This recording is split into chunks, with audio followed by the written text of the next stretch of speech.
All right, Shalom. There's a brother Nahalia from the GMS Orlando camp. I want to start off by giving all praise, honor, and glory to Yahweh, Bahashem, Yahweh Shai, Bahashem, Rokah Kodash. Double honors to the apostles and the elders of Great Millstone, who are the elders of Yashar Allah, and a sincere salutation to all you Akim, who are preaching this word and believing this word, and to the Aquath, who are believing this word in all truth and in sincerity. This is Luke chapter 14 and verse 28, and it reads, "For which of you, intending to build a tower, sitteth not down first, and counteth the cost, whether he have sufficient to finish it?" Salakia. So I want to go into a lesson on that through the Spirit, on ultimately counting the cost. When I think about the apostles' testimony of the year 2000 and how many Israelites stocked up enough patience for the year 2000, but they didn't have anything else. They didn't have sufficient to finish it. And it's ultimately because the cost was not properly counted. When you come to serve the Lord, the scriptures talk about preparing your soul for temptation.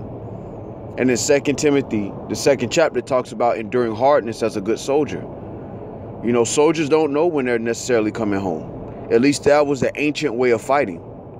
Now you have rotations, but in the ancient world, and even with the rotations, you're still in the war.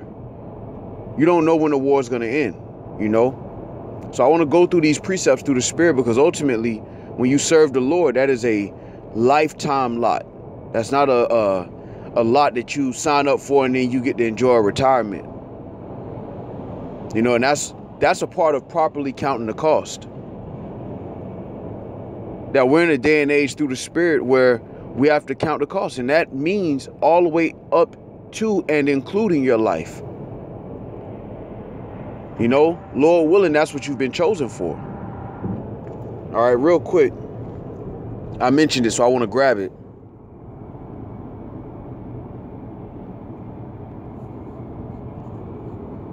So the 2 Timothy chapter 2 and verse 3 says, "Thou therefore endure hardness as a good soldier of Yahweh Shai HaMashiach. No man that warreth entangleth himself with the affairs of this life, that he may please him who hath chosen him to be a soldier." And this is why one of the points that I love in this is that the Lord chose, right? So in order for you to even be in the service of Yahweh Shai, the Lord had to choose you to do that. And this is why the scriptures talk about enduring hardness, because ultimately when in the militaries of this world, when you're enlisted and there's an active war going on, the thought of retirement ain't even in the picture.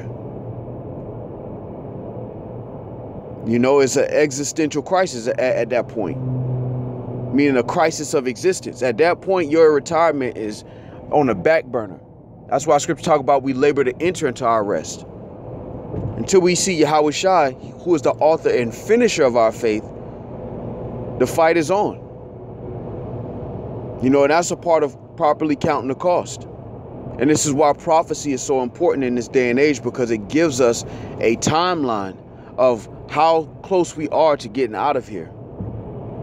Because until the Lord comes back, it's up.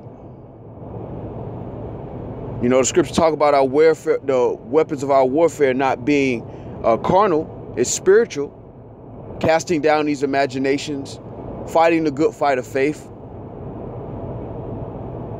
But when you come to serve the Lord, a part of that understanding is that until it's finished, you're here. Lord willing. You think about our apostles, the elder brethren, the bishops, who have dedicated their life through the Spirit, decades in and out, to the ministry. And they are left as an example. They are here as an example of how we should conduct ourselves and how we should look at the faith. Taking up your cross and following daily.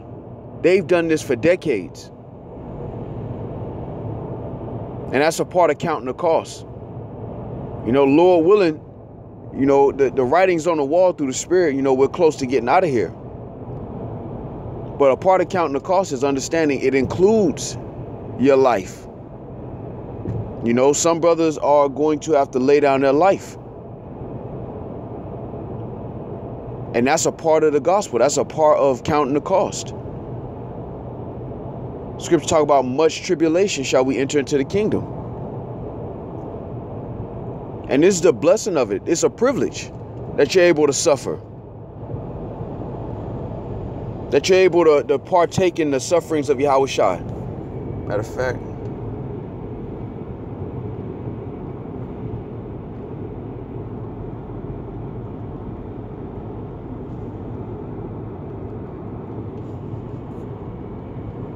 real quick,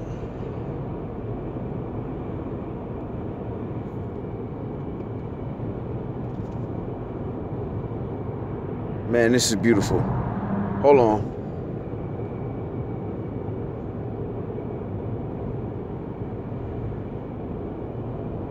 This is Romans chapter 8 and verse 16.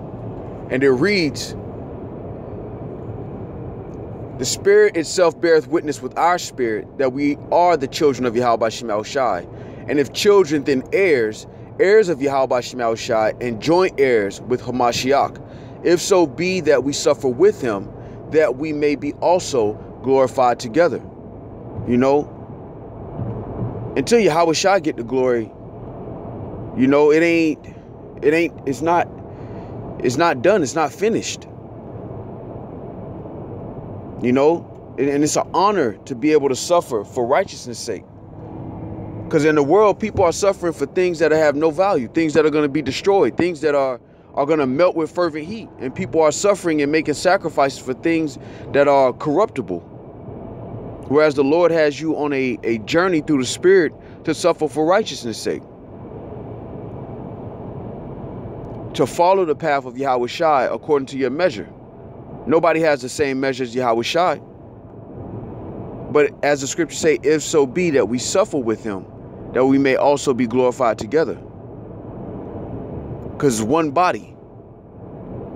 And until Yahweh Shai gets that glory, we have to suffer. We have to patiently wait through the Spirit and power of Yahweh Shem Shai for that return.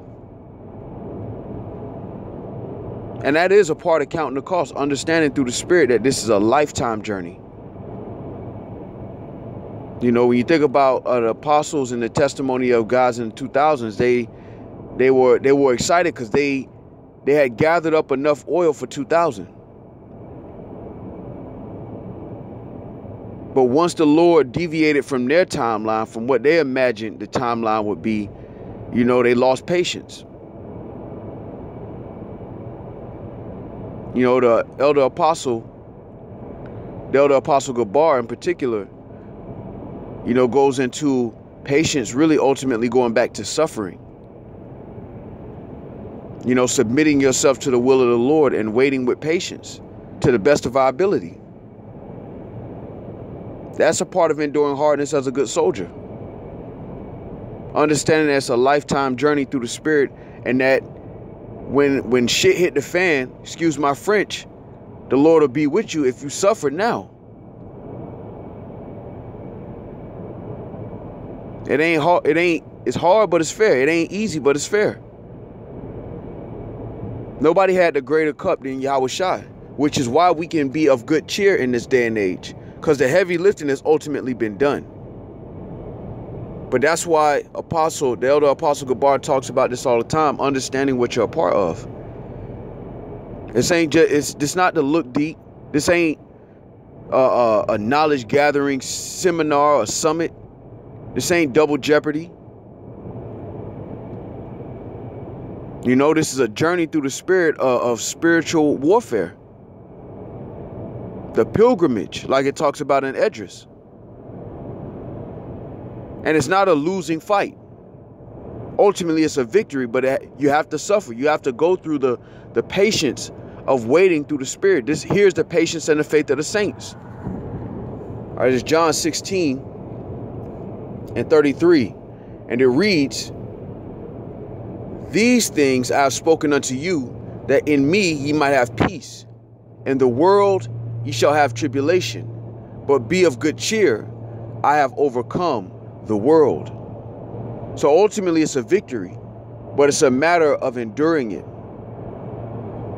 This is why when you look at the words of Yahweh Shai, He often said, ye that endureth to the end, the same shall be saved. Hold fast that no man take thy crown, which means it's already given. You just have to keep it.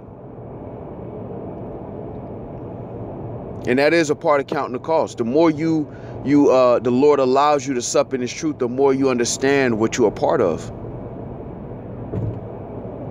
The more you understand how it's not about glitz and glamour. It's not even about, what you stand to gain at the end of it. It's about being an unprofitable servant and doing that which is your duty to do. As a nation of people, we are on the bottom. This is the only way we can fight through the Spirit. And what's more important, building up the house of the Lord or the sealed houses? Because that's what 2/3 of our people are trying to do. They're trying to build up their own comfort in the midst of Babylon the Great, even as the Lord is set to destroy it. But for those who understand, they're putting forth their candle through the Spirit to the ministry, to the body, to the labor, according to their office, according to their measure. Because some are just believers, some don't have the Lord hasn't given them the measure to be a laborer. But even those have to suffer in waiting for the Lord to come back. There's a level of suffering in that too. And counting the cost is understanding that it's going to play out like this until Yahushua gets back. It's going to be a fight. It's going to require patience until the Lord gets back. And that it doesn't end when you think it ends. It doesn't end when you get tired. The elder Ariala in Dallas says you got to learn how to fight tired, because there are going to be times where, as the scriptures say, they shall wear out the saints, but you still got to push. That's a part of counting the cost. When men enlist in these militaries, before you could get you a scat pack or a pair of J's, there's a certain level of commitment, of committing your life to a greater cause. Especially in times of war when men enlist, because they know what they're giving up. They know what they stand to lose, and that includes their life. The Lord chose you to be a soldier. The same applies even more in the Spirit. Because this is a lifetime journey. This ain't I did 20 years and I can retire. You look at our apostles, they're on the highways and hedges after laboring for decades. When you have men of other camps who no longer go out and teach unless it's a special occasion.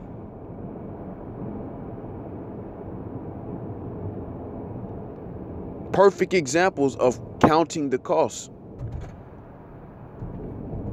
That this ain't a 20-year bid and you're done. No, it's a lifetime. You read the account of Tobit and Tobias. It wasn't until Tobias was on his deathbed that he got to see the judgment, or hear the judgment, I should say. Now, Lord willing, we're closer than ever. But understanding what you're a part of means it's not going to be a cakewalk, but at the same time, it's not a loss either. It's not a losing battle. It is a victory. Lord willing, we be a part of that number. And that's why the expectation has to be in that mindset. All right. When the Lord is doing a good work in you, by calling you into this ministry, by having you believe, by having you labor, you have to have confidence that the Lord's going to finish that work. All right. This is Philippians 1:5. And it reads, for your fellowship in the gospel from the first day until now, being confident of this very thing, that he which has begun a good work in you will perform it until the day of Yahushua HaMashiach. Not until 20 years and now you done. Until the day of Hamashiach, who is the author and finisher of our faith. Lord willing, we be a part of that number. Just imagine, seeing Yahushua at the end of this. That relief, if you will, of being beamed up.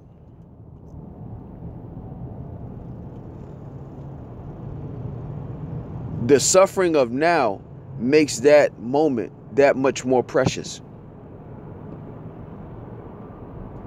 And at the same time, understanding what we're a part of, we understand that it's going to be like this until Yahushua gets back. There's always going to be an obstacle. There's always going to be some form of adversity to overcome until Yahushua get back. And that's a lifetime journey until Yahushua get back. Now, scripture say there are some of you that will not taste death. Meaning there's some spirits that are, this their last time being born through a woman. But we don't know the exact hour. We know we're in that time through the spirit, but we also understand, Lord willing, that when you come to serve the Lord, prepare your soul for temptation. And that involves your patience. And that will also at some point involve resisting unto blood, Lord willing. So with that, I want to give all praise, honor, and glory to Yahweh, Bahashem, Yahushai, Bahashem, Rakah Kodash. Double honors to the apostles and the elders of Great Millstone, who are the elders of Yasha Allah, and a sincere salutation to all Yuakim, who are preaching this word and believing this word, and to the Akwath, who are believing this word in all truth and in sincerity. Shalom.